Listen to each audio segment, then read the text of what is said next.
ஆண்டவராகிய இயேசு கிறிஸ்துவின் நாமத்தினாலே உங்கள் யாவருக்கும் என் அன்பின் வாழ்த்துக்கள். எல்லோரும் சந்தோஷமாக இருக்கீங்களா? சந்தோஷமாக இருங்கள். எப்பொழுதும் கர்த்தருக்குள் சந்தோஷமாக இருங்கள். இன்றைக்கான தேவனுடைய வார்த்தையை நாம் விசுவாசத்துடன் கேட்போம். இன்றைக்கான தேவனுடைய வார்த்தை, துதித்தலும் சபித்தலும் ஒரே வாயிலிருந்து.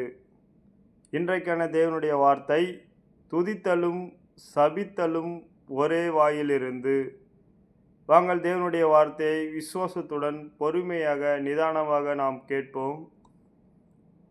நாவை அடக்க ஒரு மனுஷனாலும் கூடாது, அது அடங்காத பொல்லாங்குள்ளதும் சாவுக்கேதுவான விஷம் நிறைந்ததுமாயிருக்கிறது. அதனாலே நாம் பிதாவாகிய தேவனை துதிக்கிறோம்.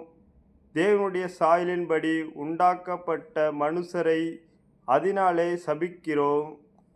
துதித்தலும் சபித்தலும் ஒரே வாயிலிருந்து புறப்படுகிறது.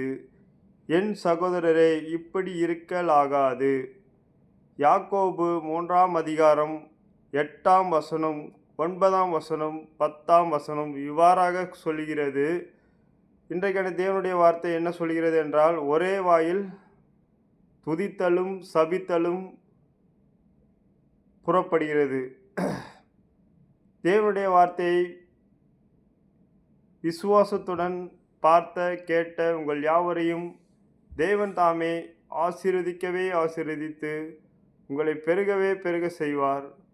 தேங்க்யூ. God bless you.